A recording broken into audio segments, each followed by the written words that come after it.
बिस्मिल्लाहिर्रहमानिर्रहीम। खातिम हज़रात अख्तर अब्बास का सलाम पहुँचे। आज के नए ज़ाविये का आगाज़ हम कर रहे हैं जुनैद मोहम्मद के कमेंट से। उन्होंने लिखा, सर कभी कभी कुछ दोस्तों में बैठ के लगता है कि हम बहुत अक्लमंद हैं और कहीं कुछ दोस्तों में बैठ के एहसास कमतरी होने लगता है। कैसे पता चले कि हम असल में क्या हैं और कौन से दोस्त हमारे लिए बेहतर हैं? बेटा जी, कॉमन सेंस की चीज़ है। हमारे दिल में एक बैरोमीटर लगा हुआ है, ये ऐसे ऐसे घूमता है जैसे तराजू होता है। जिन दोस्तों में बैठ के आपको लगता है कि आप बहुत शानदार हैं, बहुत बेहतर हैं, जो कॉमन सेंस की चीज़ ये कहती है कि वो इल्मी तौर पे, अक़ली तौर पे, माली तौर पे आपसे कमज़ोर होंगे, बहुत निचले दर्जे में होंगे, तो ज़ाहिर है इसी वजह से आपको अपनी हर बात महान वहाँ लगती है। वो भी हैरत से ऐसे करके देखते होंगे, आपके कपड़ों को भी, आपके कहे हुए को भी, आपके अंदाज़ को भी, आपके कलाम को भी। ये एक दर्जा या दो दर्जे नीचे होंगे आपसे, क्लास के एतबार से भी, माली एतबार से भी। जिन लोगों के बारे में आपको लगता है कि उनके पास बैठ के आपको एहसास कमतरी होता है, दो तरह के लोग हो सकते हैं। आपके मामले में एक ही तरह के लोग होंगे। जिन लोगों को रब ने इल्म दिया होता है वो अहले इल्म के साथ बैठें तो उन्हें एहसास कमतरी नहीं होता, उन पर रश्क होता है, तो वो अपने इल्म को बेहतर कर लेते हैं, उन्हें और लुकमा लुकमा करके खा जाते हैं। लेकिन एहसास कमतरी आमतौर पे दूसरों की माली आसूदगी या माली लेन देन और चीज़ें और गाड़ियाँ और घर देख के होता है। तो ज़ाहिर है बेटा जी, वो तो अपनी उम्र के साथ ही वहाँ आप उस लेवल पे पहुँच पाते हो। मुझे लगता है और आई एम कन्विंस्ड कि ऐसे लोगों की कंपनी से आपको थोड़ा पीछे हटना चाहिए, रिट्रीट करना चाहिए, क्योंकि एहसास कमतरी के साथ जीने वाले फिर कमतर होकर ही रह जाते हैं, वो ज़िंदगी में कभी आगे नहीं बढ़ पाते। तो अब आते हैं आज के उस सवाल पे जिसका जवाब देना आप सबके लिए मुफीद होगा। सर अख्तर अब्बास साहब, मेरा नाम असली नहीं है मगर शहर असली है, आप पहचान लेंगे। मैं एक तवील नादानी और गलती के बाद नॉर्मल ज़िंदगी की तरफ आई थी और आपसे अपनी जिनसी गलती को सुधारने के लिए काउंसलिंग सेशन लिया था। मैंने सारी एक्सरसाइजेज़ की, अल्लाह का शुक्र है मैं पुरउम्मीद हूँ, मुतमईन हूँ। मगर वजाइनल क्रीम के लिए मेडिकल स्टोर वालों से रब्ता किया तो वहाँ खड़े लड़के ने मुझे एक नंबर दिया कि कल रब्ता करें। अब इसका फ़ोन आया है कि आकर ले जाएं, मगर ये जगह स्टोर नहीं है, अब मैं क्या करूं?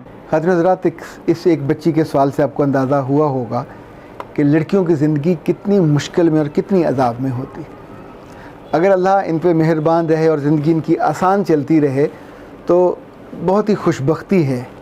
पर अगर कभी ये डी ट्रैक हो जाएं और ट्रैक से उतर जाएं और इनसे गलती हो जाए और कोताही हो जाए और कमी हो जाए, तो उसके बाद भी बदबख्त लोग ऐसे हैं कि जो इनको ट्रैक पे चढ़ने नहीं देते। आप सोचिए कि जिस मेडिकल स्टोर पे गई, वहाँ वो क्रीम लेने के लिए, उस नॉनसेंस आदमी ने क्रीम देने की बजाय उसको नंबर दे दिया कि जी आज नहीं है, कल मुझसे ले लीजिए, और कल उसको स्टोर पे आने का नहीं कहा। उसके जो दिल का चोर था, जो दिल की कमीनगी थी, उसने इस बात का एहतमाम किया कि चूँकि इससे कोई गलती हुई है, इसलिए इसको जिस्मानी तौर पे अपने आप को नॉर्मल करने के लिए इस क्रीम की ज़रूरत है, तो इस बहती गंगा से मैं भी फ़ायदा उठा लूँ।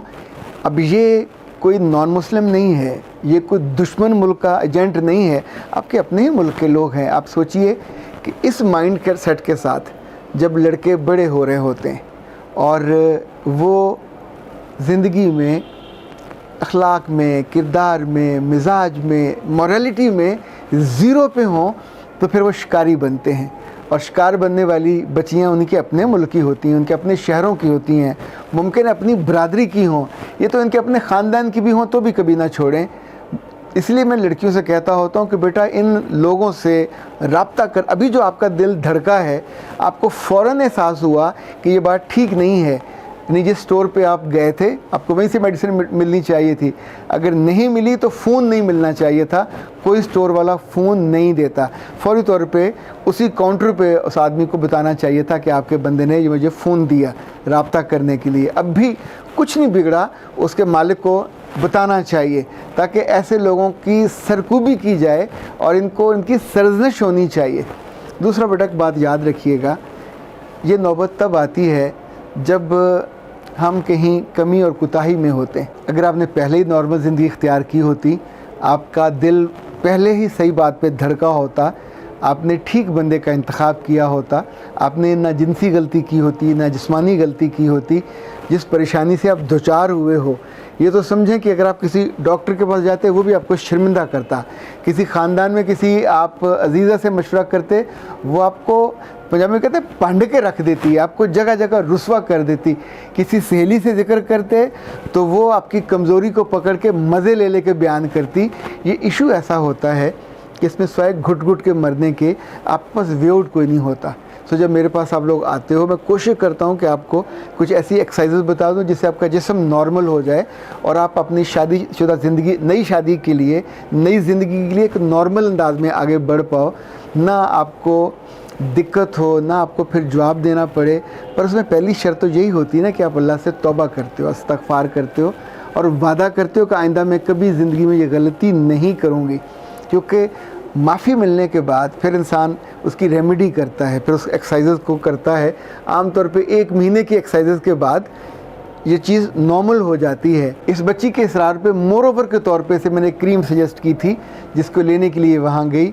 मुझे लगता है कि इसे ख़ुद नहीं जाना चाहिए था और मुझे लगता है कि ऐसे आइंदा कोई चीज़ परचेज़ करनी हो तो किसी छोटे मोटे स्टोर पे जाना नहीं चाहिए, बड़े स्टोर पे जाना चाहिए। और आपने प्रॉपर निकाह वगैरह लिया हो, जाके बंदा मुंह से कहने की बजाय किस कागज़ पे लिख के दें, वो अपने कंप्यूटर पे देखें और आपको बिल बने और आप आई कांटेक्ट किए बिना वहाँ से बिल पे करें, लेके बाहर निकल आइए और वहाँ से चले जाइए। ज़िंदगी में एहतियात हमेशा आपको रुस्वा होने से, आपको बेराह होने से, इवन आपको अपने आप को ज़ाया करने से बचा लेती है। और मैं तो इस बात का बहुत सख्ती से कायल हूँ कि इन सारी बच्चियों को घर में रहते हुए, घर से जाते हुए हमेशा अपने आप को अल्लाह की पनाह में देना चाहिए। उन सारे शैतानों से जो इंसानों में से हैं, जो ख़ानदानों में से हैं, जो हमारे जानने वाले होते हैं, अल्लाह उनसे, उनकी नीयतों से, उनकी बुराई से इनको बचाए रखे। और हर लड़की के अपने दिल में जो नफ्स की कमी और कमज़ोरी होती है उससे भी अल्लाह बचाए रखे। चूँकि जब आप ख़ुद कमज़ोरी का शिकार होते हैं तो एक बड़ा कमज़ोर लम्हा आपके सामने आता है और आपको एक ऐसे खड्ड में, एक ऐसी दलदल में गिरा देता है कि जिसमें आपसे निकलना मुश्किल हो जाता है। और ज़ाहिर है फिर उस निकलने की मुश्किलात में कई और मुश्किल मरहले आते हैं। मैं दुआगो हूँ कि आपको ऐसी मुश्किलों से अल्लाह ताला बचाए रखे, पर वो तब बचाता है जब आपकी ख़ुद बचने की आरज़ू होती है और कोशिश होती है। अख्तर अब्बास को इजाज़त दीजिए। अस्सलाम वालेकुम।